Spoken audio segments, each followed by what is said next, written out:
Hey guys, this is Susan with Packlier Dog Training, and we have Rachel here with Rachel Kohler Dog Training, so we actually get to do another Q&A together, which is awesome because we haven't done that since Rhode Island. So yeah, we actually get to be together for this one, so it's pretty awesome.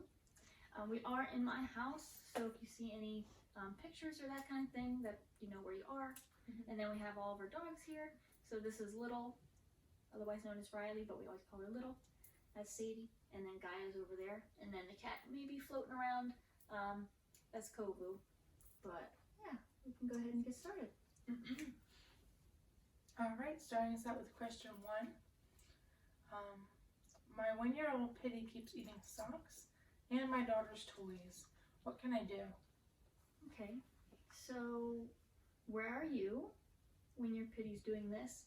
And again, like, breed doesn't really matter. It's just, you know, you told us it was a Pittie, so I'm going to say Pittie, but any dog can do this. But where are you? And how much structure does that dog have? Because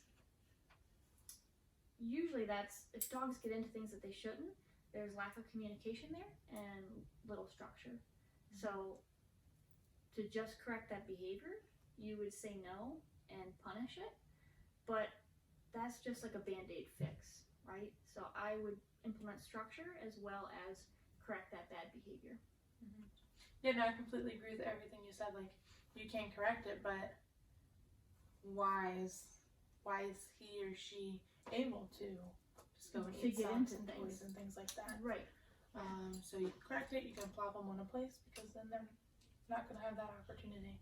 Right. And then I would proof the dog around those kinds of things. You know, if the dog's on place, there's just a sock there or whatever, and I recall the dog past it. If you avoid it, awesome, here's your reward. And then also make sure that they do have things that they can play with. So you tell them what not to do, so you punish that behavior, but then you also give them something that they can do. Yeah, I really like that. Yeah, I think this is a really good question, because this could just be like the tip of the iceberg in your training. So, you know, the sock thing's really becoming an issue. Let me correct that. And then moving forward with place and this, that, the other could really be a good start. Yeah, it's good. Okay, so how long does it take to get a dog off leash trained? Well, how much work are you putting in? So I think that's going to be my first thing. It's how many reps are you putting in with the dog? Because before we even get to off leash training, we need to on leash train your dog, right? We need to teach them what all the commands mean on leash. So again, I'm not good with like time frames, because it's like I have my training course, which is a 6-week course. So I guess I could say 6 weeks, but then that dog's off leash trained with me, because then it's going to go to the owners, and I tell my owners, don't take the leash off right now, because you have to work through all of these things first. Right. I don't know how to answer this question. It's going to depend on the dog. It's going to depend on how much work you're putting in. It's definitely not going to be a magic wand. So even with my 6-week course, or your courses, which are how long? 6 weeks, or like the board and train's 2 weeks, because again, there's a time frame for it, right? Good. So if I'm coming to your house and you're doing all the work, it's normally 6 weeks. But every dog's different. It may take a little bit longer, or they may be a little bit better, and you'd feel comfortable after like 5 weeks. But I would still, you know, really proof their commands and everything. So it could be as little as like 6 weeks for you as an owner. But for me, I do a 2-week board and train, and they're really reliable off leash after 2 weeks with me.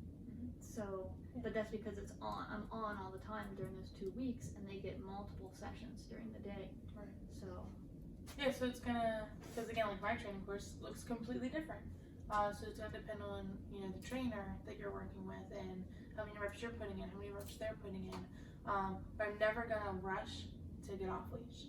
I made a post to my story with Guy the other day. I've had her for what, month, 2 months?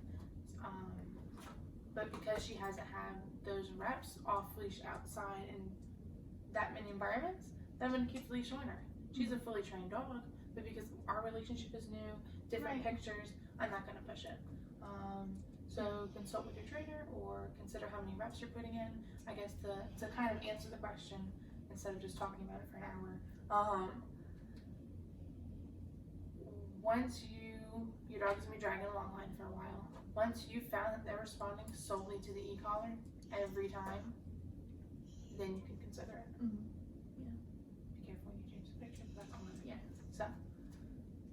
But I love these questions because they always, a lot of times it's not just a simple answer to the question. That's why I'm Like you really have to dive in a little bit deeper than that. So, yeah.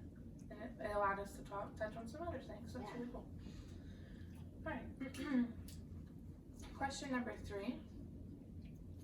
We have a baby on the way, and my dog is not the most well-behaved pup. He's a big jumper and is always getting into things.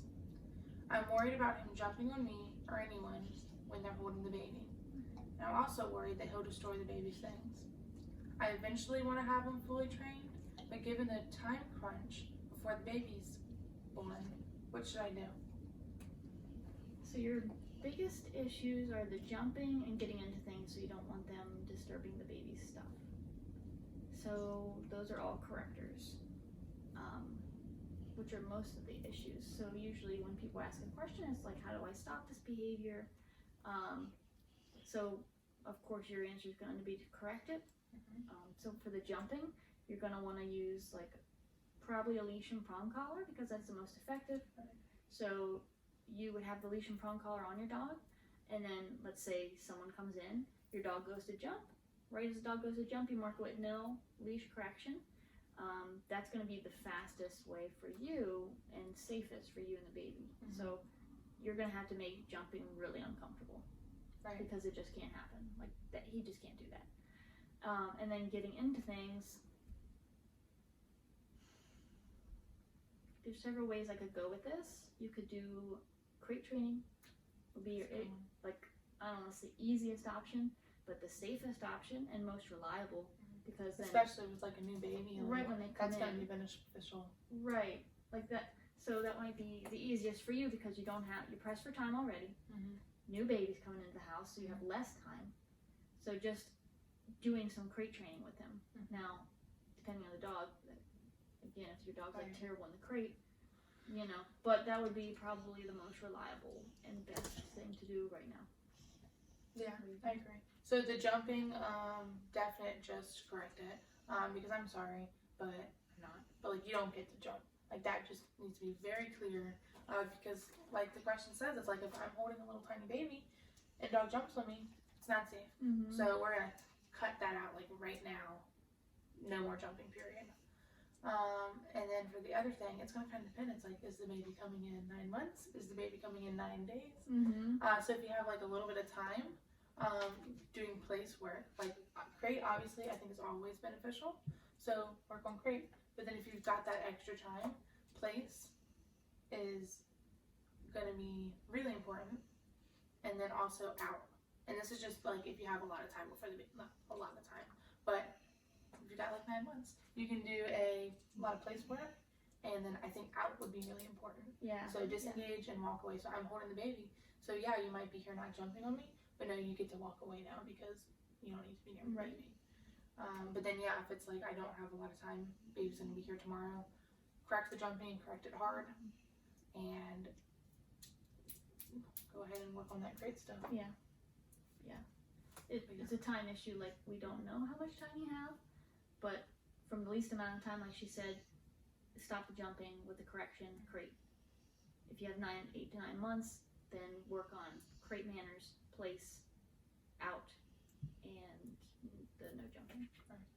I think I like this question because, of course, you know, we don't know the situation, whatever. Maybe the jumping and all that wasn't a problem. Maybe you liked it before, but I really like when I get questions like this, because this is why I highly encourage people to just train your dog. Like, you don't need a reason to train them.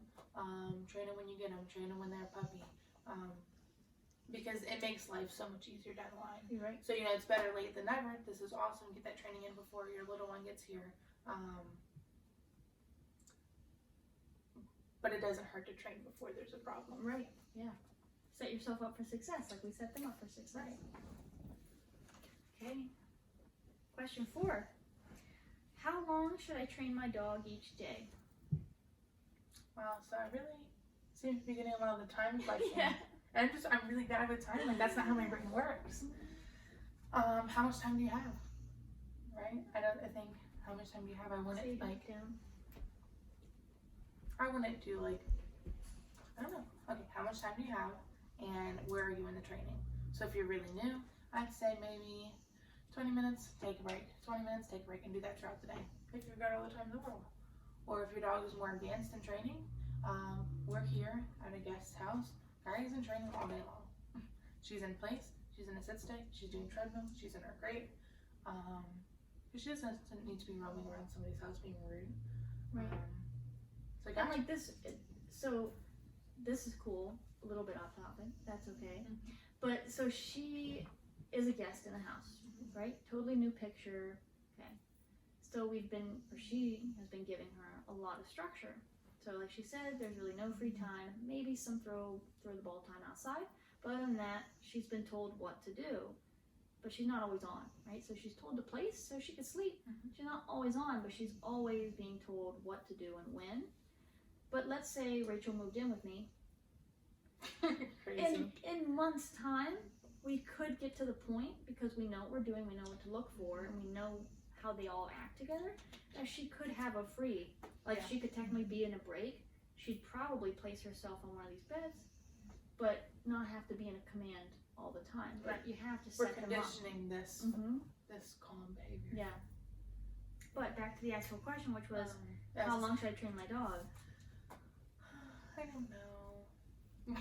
So what's the least amount of time a day? Okay, so I'd say if you're 30 minutes, like very bare minimum. Try to get 30 minutes in. Yeah. And it doesn't have to be all at once either. It could be 15 in the morning, 15 in the evening. You should at least try to do probably 2 sessions a day. I'm just gonna say things and hope it works. Probably at least try to get 2 sessions a day. So at least if they're smaller amounts of time, it's still spaced out to the day. Because I don't know, to me that is like beneficial to have like a couple small ones rather than one like 30-minute one. Yeah. So that way the dog's got time to process what you just worked on them with, and then later I'm gonna remember that information and we're gonna add on it. So yeah, I think that would be the minimum. And then you're gonna know your dog. You're gonna do what feels right for you and your dog, but definitely at least 15-30 minutes. Yeah. Like she said, gauge your dog. So let's pretend you have all day. You're off all day, you're like, let's train my dog. So you can start with like 15 minutes. Is your dog still engaged in the activity that you're doing and the training that you're doing? Keep going. You can tell when your dog stops to be in it. So if your dog's like slow to do it, or just you had a really good like couple reps and now the dog's just like not really wanting to perform, they're probably getting tired, you know? So you take a break and then you come back to it, let's say 20 minutes later if you want. If your dog again is like engaged and ready to go, then keep going until you notice their interest is like waning off here. And you can repeat that process as much as you want if your dog's up for it and you're up for it. So it's really personal preference. Yeah. And your dog. Yeah, that's a nice way to say it. Yeah. Okay. And then one other thing I was gonna add, because I was just thinking, I'm like, well, that's kind of what I'm doing with Gaia. So like, yes, with Gaia, I'm technically training her all day long because this is training. I guess I'm actively working her for mealtime. So she's working for her meals because it just lets me reward and makes training and obedience a lot of fun for her because that's one of her struggles. But feed your dog twice a day and work them at least twice a day until they're out of their allotted food for that meal. Yeah. Nice. Like that. So many things. Yeah. Oh, it's my turn? Yeah, number 5. Wow, 5 already? Yeah. I feel like we just started. We're halfway. Alright, so my dog hates the rain. Getting him to go potty when it's raining is a chore. When it's storming, it's next to impossible. He puts up such a fight and will avoid going out for so long that he has accidents in the house. What do I do? Okay, so my question is, do you crate him? If you do, does he go in the crate? I'm gonna hope not. If you don't crate him, let's crate him. And then you're gonna do, he's in his crate. When you come out, we're gonna go outside immediately. Go outside, do our business, right? If you're just looking to go potty, that's the question, right? Yeah, just potty? Yeah. Okay, so immediately go outside. See if we go potty. Oh, just in the rain, right? So we normally go potty outside. It's just the rain. Yeah, so it's just the dog hates the rain. So going potty when it's raining is a chore. And then storming is like next to impossible. So the dog knows to go outside. They're just so like scared and freaked out by the rain. I'm just going. Okay. So let's make, just spitballing here, let's make pooping and peeing a command. So I'm hoping you're not living in Seattle where it rains every day, because this would be a little harder. But when you go outside, you know when your dog's gonna pee. You know when your dog's gonna poop, right? So when your dog pees, you just say pee. When your dog poops, you just say poop. I mean, I say pee potty and poop potty, doesn't matter, but just mark it with whatever you want. Right. So pee or poop for going potty. When they do, you say good, give them a reward, and you're conditioning that, right? Every time. And then you're rewarding it. So it's an awesome thing, it's a command, they do it anyway, here's some free food. So then when you go outside, I'm gonna hope you'll be able to, if like it's raining, you're gonna be able to say it on command. Now, it might take them a little bit to think through it, and you might have to just be outside a little bit longer. Have them on a prong collar, because you don't want them to be pulling and choking themselves to get back in. You're just walking them around outside, and then when you say the command and they go when it's wet outside, heavy reward. Like, this is the best thing ever. If it's an active downpour, is that what it was? Like when it's a storm, you can't get to go out. Then I would counter condition the raining as well. So even when it's like slightly raining or the grass is wet, it's awesome to be outside, right? Awesome. So we go outside and you can take their favorite ball, favorite food. If you even go outside when it's raining, click and reward or say good and reward. But make being outside in the rain super awesome fun time. Like that's when they eat, like they get fed outside, doing their tricks, or just even being outside. Like just literally existing outside, here's your food, or take their favorite toy. Yeah, that was a good one because I haven't been asked that one, and I really had to think that through. Yeah, no, I like that. I really like just the counter conditioning the rain, and then doing it on command. So like when the dog goes outside, you've already conditioned to go pee and to go poop as a command. So then you're outside and it's raining, and the dog might like shut down because what is this stuff hitting me? And then they hear it say, okay, go pee, go poop, and the dog's like, oh yeah, that's what I do when I'm out here, and then they do that. Right. And then I did just want to add one thing to that, because it's they put up such a fight and will avoid going outside. So add a schedule. So you're gonna know your dog. You're gonna know when they usually go outside and go pee, go poop. So when that time comes, you're gonna put on the prong and the leash, and you're not gonna get to avoid going outside. We're gonna just go outside. And some dogs that will probably just be enough to say, okay, I'm just gonna go outside. And if not, you can do pressure on, pressure off. So you would walk outside, you would put pressure on the prong collar, like imagine the dog's like inside, avoiding to go out. You would put pressure on the collar, dog steps forward, pressure off, good job, good job, good job. If they try to back up, pressure back on. So then you're gonna learn, coming outside turns off the pressure and it's a party.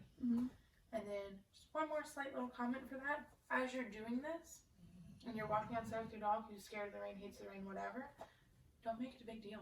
Like just try that first. I've had a lot of success with that with little puppies. It's like, my puppy's afraid to walk on concrete, and then you see somebody like coddling them the whole time. Oh my gosh, yes. It's like, no, it's so true. we're just gonna do it. Yes. We're just gonna walk on this concrete. Not a big deal. Let's just go. That's a mistake people make, is talking too much. Like they really, because that's what you do with people, right? Reassure them, it's okay, like it's all right. But and that makes the dog think, oh, I had so much reason to be worried because mom's acting weird. Right. I know. Just do it. So, and they read off of like I think your body language and your energy. So if you know with your history of your dog not wanting to go out in the rain, you might be apprehensive of pushing the door. So the dog is gonna be apprehensive, whereas you just put their leash on. All right, we're going outside. It is what it is. We're gonna go. Yeah, that could also help a lot, I think. Nice. That was a fun question. A lot was gonna go into like goes into that. Okay, number 6. Is it okay that I let my dog sleep in bed with me? Do you want your dog to sleep in bed with you? Does your dog have any aggression issues? And when I say aggression, I mean with people, with dogs. Are they a food guarder? Are they guard any resources? If they are any of those things, I personally don't think they need to be on bed. If you want your dog on bed with you and they have no resource guarding or any aggression issues, I'm cool with it. I love to have this one in bed with me. I'm going through some behavioral stuff with her where she thought it would be fun to break out of her crate one day. So guess who doesn't get to sleep on the bed with me anymore? But if you want your dog on bed with you and they don't have those few severe behavioral issues, And we'll add separation anxiety to that Yeah, I was just gonna because say I'm that. like, meh. Yes. So no separation anxiety, no aggression or resource guarding of any kind. Sure. And why not? Yeah, it's your bed, Mhm. your house, your dog. I'm cool with it. It's a lot of fun. Yeah. But it would be really, it would be a disservice to let your dog be in bed with you if they had those issues, safety-wise and for their mental health. Mm-hmm. That's perfect. Yeah. You touched on everything. I love having my dogs in bed besides the dog hair. So we actually got Sadie her own bed. Ha! It's just our old bed, don't worry. But she has her own bed for that reason. But like if I want to like snuggle in bed with her, I just go to that bed. Right. But yeah, so you can even have limitations like that. She's not allowed on like our bed, like that myself and my husband sleep on. But she's allowed on the bed in the extra room. So like, that way you still have I like could have her in bed with me. Let me stop. yeah. No. And then one other thing I was gonna add, because you brought up a really good point when you were like, you could have like rules for being on the bed. So her thing, even when she was allowed on the bed with me and any furniture, she doesn't get on furniture unless she's invited up. So if I want you up here with you, I'll just say up, and I'll tack the bed, and then out or off when you're done. Because that's my things with furniture is when you're invited and get off when you're done, and the whole like behavioral issue things. So, yes. All right. How much time should my dog spend in the crate, in command, and free time throughout the day? Gotta write this down. Crate, command, and then just free time. and then free time. So I guess like Okay, like a so pie chart. should is a heavy word. You know, like you should do this. I'm not gonna tell you what you should do. I'm just gonna give you suggestions, I guess. But I like that. yeah, I don't like should because it makes you not want to do it. So crate time, personal preference, right? So if you're gonna crate your dog, or if your dog has any issues and you want to crate your dog, I have them crated at night when they're sleeping and when you're sleeping. So let's say you go to bed at 11, you wake up at 6. We'll be in, you know. We don't do that. But let's say you went to bed at 6 or 11 and woke up at 6. So they're in the crate that whole time. You wake up, do your potty. I'm just gonna go through a schedule, and not say how many hours for each thing. So they're in the crate from like 11 to 6. Wake up, take them out to go potty. You may have them work for their food if you're training. So let's say for 20-30 minutes they're working for their food. So for the board and train, I actually would work him, let's say 40 minutes. Then he's back in his crate for 4 hours. Take him out. I do it again. So after 4 hours, then he's out of his crate and he's working a little bit more. And then I may end on a place. So I work him for 20 minutes that time. Then I put him on a place for, let's say, an hour. And then I just kind of do that same rotation throughout the day. So I don't look at it as like he's in the crate for this many hours, because it looks very like, oh my god, he's in the crate for that many hours. But you spread it out throughout the whole day. So it's just like, what's your training schedule look like, right? I think that's the big thing, because as you're saying this, I'm like, how would I answer this question? And I'm like, I don't know. It just depends on what the schedule for the day is. Right. And yeah, like how much time do you have? Are you working? If you have to go to work, like don't feel guilty for having your dog in the crate from 11 p.m. to 6 a.m. You take them out to go potty, you work them for, let's say, 30 minutes, and then you have to go to work. You know, so as you're getting ready for work, they're in place. Then you're getting ready to leave, so they're in their crate again. They're in their crate while you're at work. You come home, take them out, have dinner. They have dinner. So they're working for their food for 30 minutes, and then while you're making yourself dinner, they're in place. You know, and then you just do that until you go to bed at 11 again. Yeah, I think it's just going to be really, how does it fit in with your day? If you have the time, take them out, work them, do things like that. Once they're fully trained, you're going to get a lot of duration work so they can be out more. Right. And then crate time. And then as far as the free time, if you were done with what you were saying. Oh, yeah. As far as the free time, it's again going to depend on your dog, where you're at with training, just where you're at in general. So if we wanted to say, okay, free time, and we're going to sit down and watch TV, then that's a great thing for free time. You're going to watch a movie, watch an episode, whatever. And then when I'm up and doing something, okay, you're going to be in command because you don't need to just be like glued to me, maybe. Right. Yeah, it's gonna really be like just know your dog, where are you at. I would maybe have the free time be when I can observe you, personal preference, because I just don't want her to do whatever whenever. Downtime and relax time together. Yeah, that one's hard. It's hard because it's really up to like The each dog, individual the family. understanding. I'm not going to tell you this is how everybody should do it because it's just not realistic. Right. But yeah. So. But it was a good question though, because you did get that reassurance and that it's okay for your dog to be in the crate at night Yeah.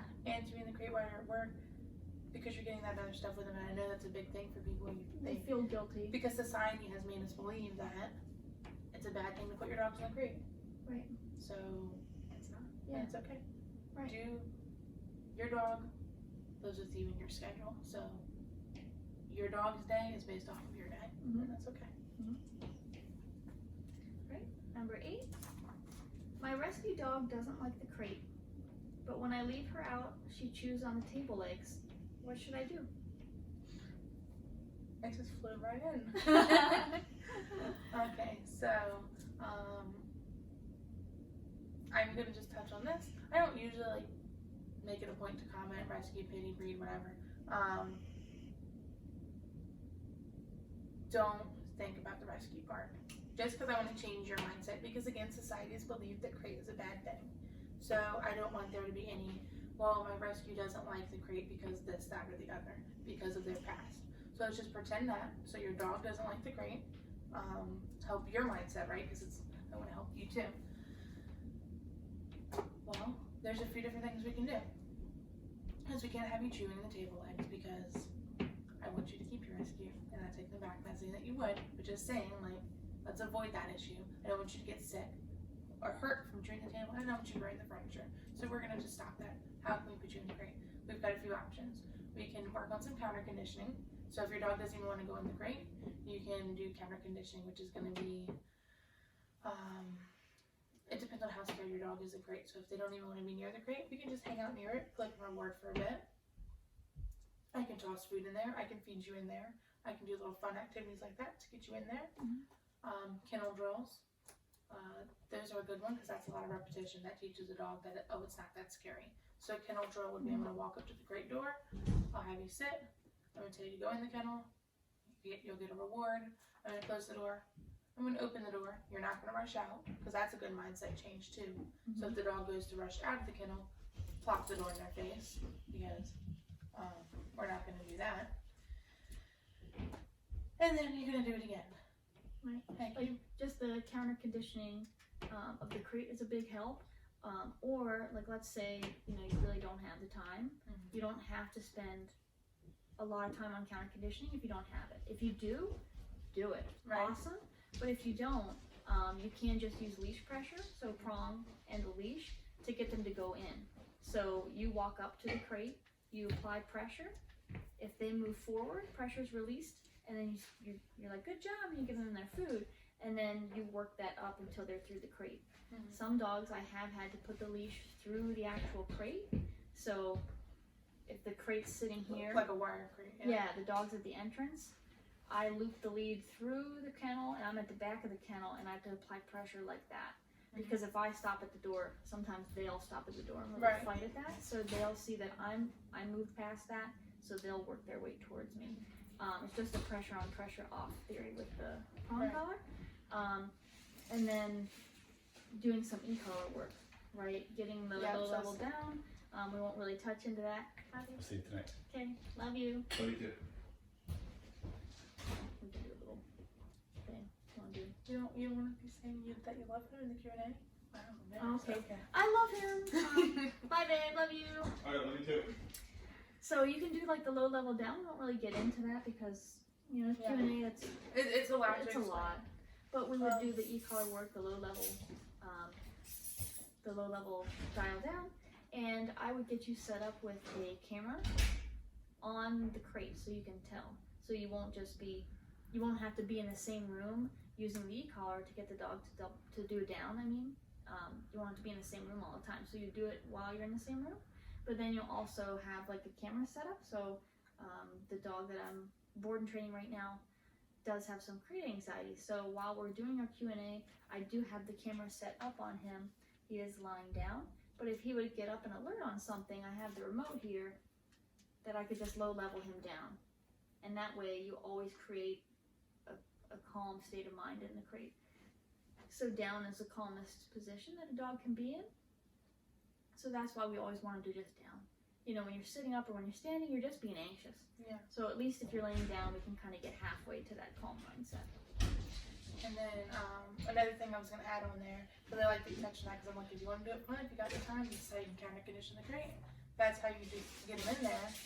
And I like that you brought up the eco stuff, because it's like, there again is a big misconception that if I correct my dog in the crate, they're going to hate the crate. And the fact of the matter is, your dog already doesn't like the crate if you're having to correct them. So you're not correcting them for being in the crate, you're correcting that amped up, freaking out mindset.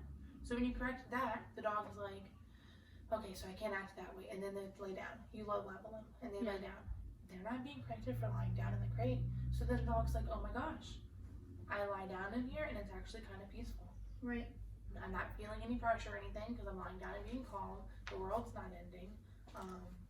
Yeah, I don't know if you can tell in the video. I'll try to bring it up a little closer, but like with this guy, he did bark in the kennel at one point, and I did have to do a high level correction to tell him that's not acceptable.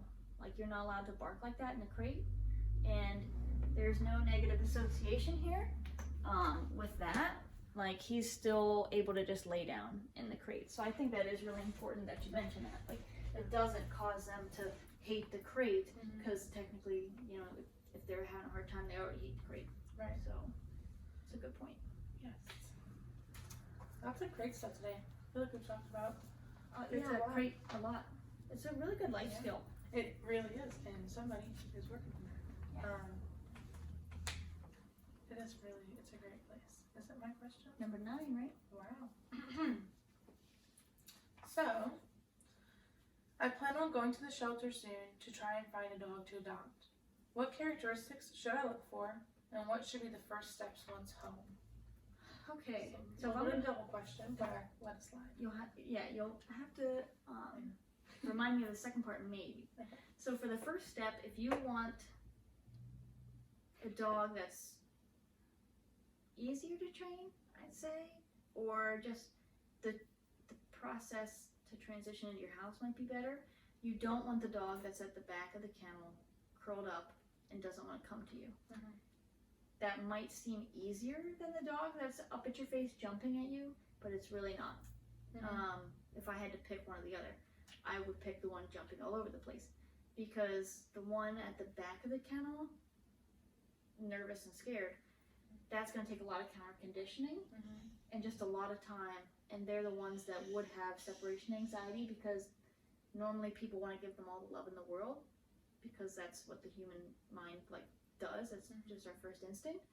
And because we would do that, that dog then gloms on to that person, causes separation anxiety. It's just what I've seen. So I would not pick that dog. I would want to pick the dog that's just kind of standing there, just like kind of chill, wagging itself. Right. I would pick that dog. But honestly, even if you pick the dog that was jumping up at you in the kennel and that's just an over-aroused dog. That's easier to fix. Right. What about you? So with this question, I was really couldn't wait to hear what you were gonna say, because there's so many variables. There's so many variables in everything. It's crazy. What type of dog you're looking for one. There's just that. So take that into consideration. But yeah, so the dog who's curled up in the back of the kennel, that's gonna be a lot of work. So are you wanting to desensitize and counter condition everything, but at the same time, are you going to be maybe emotionally able to set firm rules and structure with that dog? Because that's what he's probably wants and needs, is that structure. So yes, love on them, make life great, counter condition them, but have those boundaries so you're not going to create a nervous wreck with a dog who's going to have separation anxiety and this problem and that problem. And then, okay, so you've got the kind of dog who's happy to see you, interested, not jumping up and being crazy. For me, if I'm going to go to the shelter and adopt a dog right now, that's going to be the dog I'm looking for. In a perfect world, even if the dog's indifferent about me, I would be okay with a dog who just doesn't really care that I'm there. Mm-hmm. So you don't even have to be happy to see me. You just kind of have to like not freak out when I approach your kennel, not like freak out to see me, and not freak out and run to the back. I want a nice like, don't care. You don't have to care about me. Right, You because don't know me. I'm a stranger to you right now. that's a good point. It's like, why would they care about you? You know, like, so that's not a bad thing. If you go to a kennel and the dog's just kind of like standing there, they're indifferent because you mean nothing. Why would you mean something? You know, if a dog comes and approaches you, they're over-adrenalized, overexcited. And if a dog's at the back of the kennel, it's because they're really fearful or nervous. Right. That is a good point. So a dog that's just standing there would be like, that's the dog. Yeah. For me personally, because that's what I want. I don't want a dog, like, kind of with her, made a post about society, wants her to be someone she's not. She doesn't want to approach everybody. She doesn't want to be pet by everybody. She wants to just exist. That's what I'm looking for in a dog. And then the dog who's like super excited to see you, that's cool if you want that like more happy, high energy dog, because correcting, jumping, and all that stuff is going to be easier. Not easier, but potentially. With all of that being said, you just don't know because the dog is in a kennel. Okay, that's a completely different environment than when you bring them home. Right. So you can make your first impressions off of that, but be very aware that when you get home, you could have a very different dog. I don't know the days, so I'm not going to say them, but there's things out there that says, hey, when you bring a shelter dog home, it takes them this many days to decompress. It takes them this many days to feel calm or something. And like pick up your routine. Yeah, pick up your routine, and then like however many days for them to realize that this is their home. So just be mindful in that honeymoon period. And then one more thing about the first part of this question, because it's a long one. When you're there and meeting the dog, I know like the shelters back home have like meet and greet rooms. See if you can visit the dog a couple times. So for me, I can imagine just like meeting a dog once and taking them. Which if it works, that's great. That's usually what people do. That's crazy. Yeah, I'm like, that felt impulsive, but that's okay. If you can go to the shelter a couple times, see the dog a couple times, start to form some sort of like relationship with them, that would be my go-to. I had two dogs I've trained. They were from the shelter, and that's what they understood. They were at the shelter for a while, and they just went and visited them, and they were like, okay, this is a dog for me. And that's cool. And then the transition to the home. What should the first steps be? Was the next part. Yeah. So I always say this, but structure. Set yourself up for success. If you come in and you let the dog just kind of meander and have free access to everything, it's just gonna set you up for failure. It's so overwhelming to a dog. Yeah. Just throwing that out there, so overwhelming. Like they don't need to explore the whole house to be like, hey, this is my house. And a good note, like a good point on this is the board and train that I have. So right now he's in the basement in a crate. He has come upstairs because he has to go outside to go potty. So he's just seen a part of the kitchen, mainly, and this hallway out to the front door. Now he's seen the rest of the house, but I'm not letting him smell everything because that's not his world right now. And it's okay to have limitations on your dog when you bring it home. So you can just have them know the first floor first.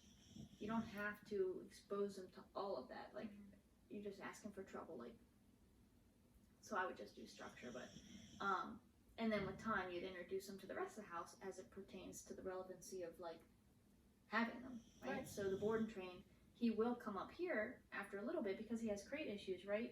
And so I want to make sure he can exist in a calm space where not much is going on. And now I'm going to bring the crate up so he can exist around all of us and not be bad in the crate. But structure, lots of structure, so you can set the tone to start, and then you can get a little bit more freeing once a dog like settles in, like they realize your routine. But I want to go back to what she said about dogs in the crate, you know, because what did you say? They're in a crate, so it's hard to get to know the dog because they're just in a kennel situation. And so you said go see them a couple times. Oh, visiting them at the kennel, yeah. Yeah. And so my husband and I used to go to the SPCA here locally just for fun because that's what I do. And I know you're like, well, that's kind of depressing, but I really liked meeting the dogs and their personalities, and like that's what I do, so whatever. Anyway, so we went. And my husband made a comment of like, wow, these dogs are acting like terribly ridiculous in here.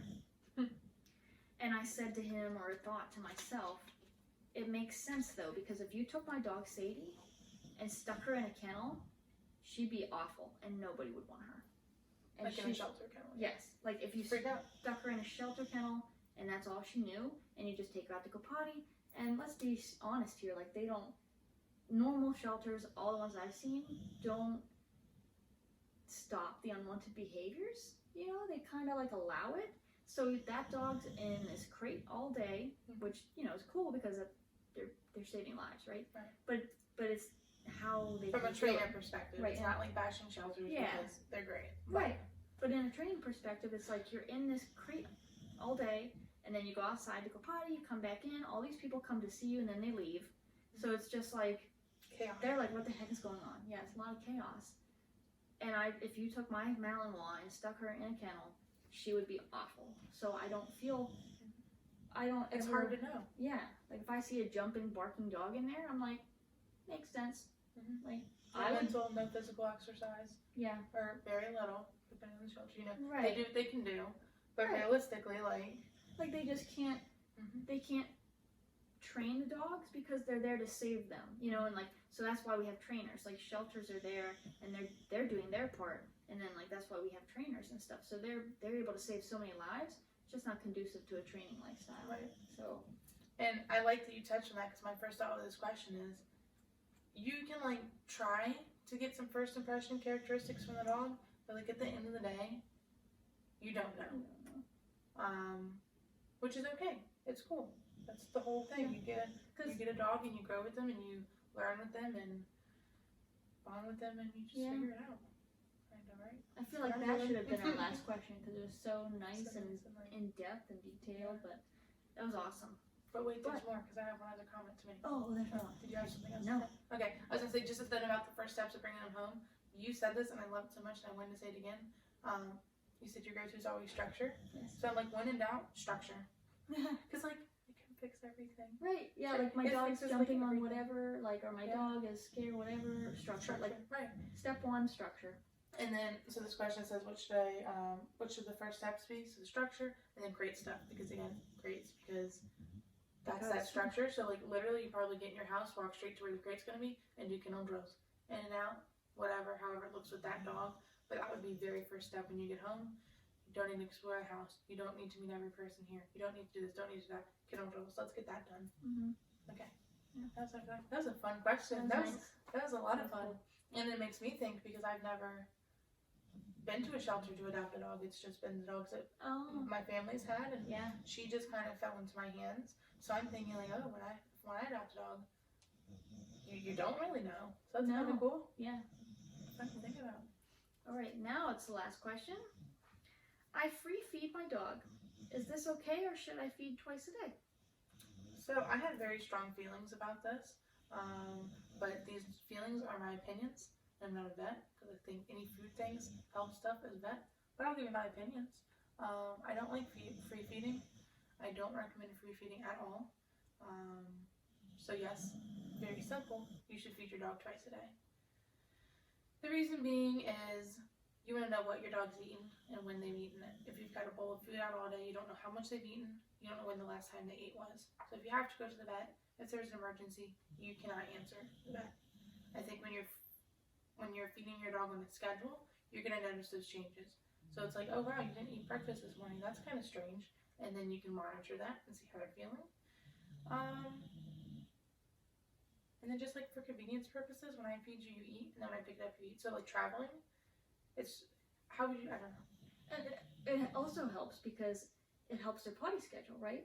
So if I ever have, I think my niece had, I told my niece this when her dog's having issues with her potty schedule, she's going potty in the crate. One of the things I advised was, are you free feeding? Because if you are, I'd go to feeding twice a day, because then their bowels are on the schedule where they'll poop, you know, at usually around the same times each day. And then you'll get to know your dog, because like this one right here, she poops at least once a day. So it's normally once a day, sometimes twice, but still it's like, I take you out to go potty and I need to go out for the night, right? I'm gonna go to the store and I know you poop at night. So it's like, now that you went poop, I can feel comfortable, there's no accidents in the house. Right. but like I like knowing their potty schedule, so it really helps with potty schedule. If you just feed whenever, just they'll poop whenever, Right. No, I like that. That was like really good. Yeah, so personally, just for knowing your dog, knowing what's up, and then what ifs if you have to go to the vet, just feed them on a schedule, personal preference. Yeah. But those are the benefits to it. And then don't feel married to that schedule. So Oh, that's a really good point. yeah, don't feel like, oh my god, like that's why I free feed, because then my dog can eat whenever and I don't have to feel guilty. We as humans usually eat 3 meals, right? But sometimes we have breakfast at 8, and sometimes we have breakfast at noon. At least I do. Sometimes we have dinner at 2 in the morning. Yeah, sometimes. Yeah. So your schedule changes. So don't feel bad if you're out at a movie and the movie's at 6. And you're like, that's when my dog eats. It's like, that's okay. My husband is kind of nutty like that, which is funny because I'm a dog person. But it's okay that they don't eat till 8. The world's not going to end. We do that sometimes. And then when you decide to travel 3.5 hours to see your best friend, that might mess up some feeding schedules. So then your dog's whole world didn't just, I don't think they would anyways, but if pretend your dog's whole world won't just explode if they miss a meal because your life happens. Because life happens, things come up. So you might get fed a little bit late, Right. So it's like if you're always just kind of feeding them around this time around, like, Yeah. things happen. Yeah. Family dog, 6 p.m. He starts barking because he knows it's dinner time. Now you would say no and correct that. You would, because then you feed him and saying, "Hey, bark, you get your food." Right. So yeah, it's not my dog, so it's a little But yeah. different story there. But Yeah, feeding twice a day, I think is just, it's smart. And if there's a if lot it of were pros my to dog, it. I would. There's a lot of pros to it. Yeah. So yeah, this has been so cool. I know, it's nice doing it in person again. I was just thinking it's a weird dynamic because I'm used to doing it through the phone, but it's so much nicer. And I am sitting here, I'm turning, and I think I'm facing you the whole time, so I not acknowledged the phone really at all. Which is, I guess, a perk of doing it online, because it's like I'm looking at the camera, but I'm really looking at you, so that's cool. Right. Now I'm just like trying to pretend that that's not there while we talk. Yeah.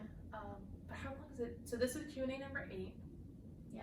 And I think we did 1 and 2 together. Yeah. And then we recorded I 1 think and 2 so. together. Yeah. So it's been Wow. It's been a minute. Crazy. Yeah. So nice But to be yeah, here. I'm really glad we did these, and I love when you guys ask us our questions. So It like makes our day. It's like, oh, guess what? I know, like, we got a question. Even if you think it's stupid, or if you're like, oh, like somebody probably already asked us, please ask us, because you never know who's watching, and it's gonna help somebody else too. So Good girl. yeah. So thanks for tuning in. It was Thanks for watching. Yeah, it was awesome. And I always like to say, we're on Facebook, Instagram, and YouTube at Pack Leader Dog Training and Rachel Guller Dog Training. She's also has a beautiful website up that we were just looking at and editing, if you saw our stories. And my website is officially published. So anyone want to check out our websites, they're great. Yeah. And thanks again for watching. We look forward to doing this again next week.